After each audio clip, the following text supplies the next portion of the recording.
Welcome back, everybody, to Vlog City. We're on part 2 of driving across country from Laguna, California to Nashville, Tennessee. I'm so excited about this.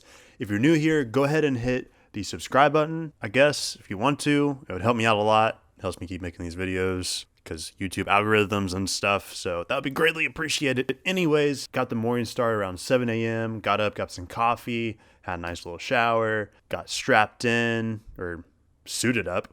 Really, because, I mean, we're on a motorcycle. There's no really strapping in to do. Anyways, got started out around 8 a.m. I think it was around 38 degrees, so it was a little cold, but it warmed up. Just got started driving through southern New Mexico. It was so beautiful seeing, like, the plains with the deserty look to it, and then, like, the giant rocks out of nowhere. Like, how weird is that? Like, rocks are coming out of nowhere. Like, it's flat and then a giant rock. Like, how? How does this even work? Also, got to see the Roadrunner. I guess he's just chilling there waiting for Wile E. Coyote to come around and do something mischievous to him. Why is that cut? Oh, probably because the coyote wants to eat him. Duh. Wow. I'm stupid. Anyways, drove about 2 hours to Las Cruces. Anyways, got some food there, and it was actually right then when I realized that a cord had come unplugged, and so I wasn't getting audio, so here we are with a giant voiceover. Less than awesome, but oh well. From there, I was going to go through Roswell, New Mexico, but I got alerted from my support team, aka the family, that there was a storm heading through there. I probably shouldn't go that way. So I went up north, and instead of going the shorter route, I accidentally took the longer route up towards Albuquerque, which wasn't bad. Got to see this town called Truth and Consequences, which sounds like an old Western movie or some like psycho novel or something. I don't know. And got to pull off a little Fast and Furious action. I mean, if you've seen the movies, it kind of makes you want to do it. And boom, I did it. I was a little scared about like safety and all that. So I was like, you know what? I'm just going to pop in, pop out. Didn't have a lot of horsepower anyway, especially with it loaded down with all the stuff I had. So I was not going to take any chances. Pause the video real quick. Just to let y'all know, we're going to be doing some t-shirts, stickers, and other stuff. I'm working with a friend right now trying to figure out designs and cost of everything. But if you have any ideas of what you would like on a t-shirt, sticker, or maybe another item, go ahead and leave that down in the comments below because I want to make something that y'all are going to like because there's no point of making things that people aren't going to want. So, yeah. Anyways, back to the video. Eventually made it to Albuquerque. It was actually kind of in and out. I was kind of surprised about how small it was for kind of being like a T point, which I mean, I guess not a lot of people are going down to southern New Mexico, so I guess it kind of makes sense. But anyway, shortly after there, I ended up running into some weather anyway. It started snowing, I think a little sleet. I opened my visor because I couldn't see, and I just started getting pelted with back and forth. Little snowballs and they're everywhere, man. It was so scary. So scary. Got too much, so I kind of pulled over and I was like, this ain't safe. So I made it to the next exit, pulled over to the gas station and looked up the weather. And during this, I was cold, so I went inside too. But there was these two guys on motorcycles as well that popped in, and they were actually had gone to Albuquerque and they were turning around and going back to Nashville. They were on just a little fun cruise, which was kind of weird considering it was in the middle of winter. Like, who does a fun cruise in the middle of winter? Like, these guys are crazier than I am. I was looking at the maps, and I didn't really want to stop because I'd only gone around 6 or 7 hours that day, and the day before I had gone over 13, so I was like, you know what, this is not the time to stop now. So I looked at the weather, and it looked like I had a break that I could make it to Santa Rosa. From there, unfortunately, after a few minutes of getting started, it just started pouring down snow.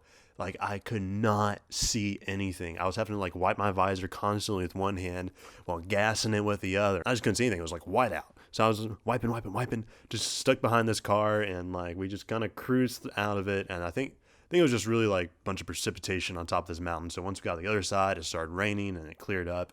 It was all fine, but by the time I got to Santa Rosa, I was so freaking cold. Like, between the temperature drop and me being wet, it just wasn't fun. So I ended up turning in early. I think I only did 8 hours that day and checked into the motel, showered, went across the street to I think it was the Silver Spoon Cafe or something like that. Grabbed some food. Pretty darn good. They had anything you could want there. So if you're passing through the area, that's a place to stop with a big family. So went to bed, I think, I don't know, around 9 or 10 o'clock that night. And then the next morning got up at local time. It's 5:14. Back in California, it's 4:15. And then at our destination, it is 6:14. Oh, look at that. Oh, that's what Alex can be driving. That's cool. Feeling kind of hot right now, actually. I like layered up everything I had, put a big huge jacket on. For some reason this GPS isn't showing, so I don't know what's up with that. I'm just gonna leave it. I can still hear the directions in my ear. I mean, really, how hard is it? Go east on I-40 and then make it there. All right, here we go. From here, I thought it'd be cool. I'm going towards the sunrise. That'd be cool to do like a time lapse on the bike, but I didn't have like a place to mount the GoPro to my motorcycle. So I was like, you know what? We're just gonna do it on the helmet, try to keep straight, hopefully work out. And it kind of worked out, but you know, lessons for next time, right? After a few hours, I stopped over here at Burger King, had some breakfast. I actually ran around to Chick-fil-A, and it was Sunday, and I forgot about that. So there was some tears. I'm just joking. Got back on the road from there. There's so many places I wanted to stop that were really cool, but I just didn't have the time. Like, I could have spent like a month getting sidetracked with cool things to look at and take photos of, but I was on a mission to get back home. So after a few hours, I finally made it to Oklahoma City. Now, today was like day 3, and I was starting to get really squirmish on the motorcycle, partly because I didn't have anything to listen to. No music, no podcast, no nothing, because my headphones had snapped, so it was not fun at all. And being day 3, just my body was getting pretty tired, but made it to Oklahoma City, and it was pretty cool. Like, it's kind of weird, though, seeing, like, pretty much farmland, and all of a sudden, boom, city. And what the heck is that? It looks like some sort of weapon-looking thing, like disguised as a bridge. Like, it looks like some of a movie that would just like kind of point up and go pew pew pew, shoot aliens out of the sky. But once again, wish I could have stopped at that air museum. It looks so freaking cool. But I don't know, maybe I'll go back one day. From Oklahoma City to Arkansas, there wasn't a whole lot. The exciting thing though was that like there started to be more green.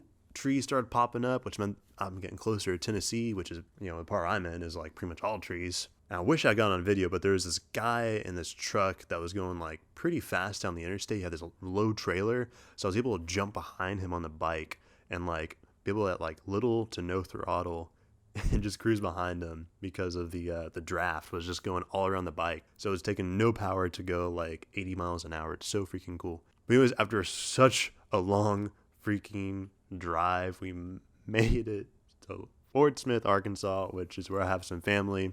So I was so relieved to get there. It's such a small town, but it's such a cool town at the same time. Like, there's enough people there, but not like a crazy amount either. And there's a lot of history and cool murals too. So from here, I parked the bike for a few days, spent some time with family since I was passing through. So it's been such a long drive to there. I still had many more miles to go, but the big part was over. I was with family. The giant chunk of nothingness was over, and I was almost home. I was a state away, so I was very excited. Be sure to tune in next week because we're going to continue this. We're going to finish up from driving from Fort Smith to Nashville, show all the fun stuff in between there. I'm going to be kind of recapping the trip, my thoughts on it, what I would have done differently, what I would suggest to anyone that's planning on doing a cross-country trip on a motorcycle. Leave a comment down what you think of my crazy adventure, and I will see you next week here on Vlog City.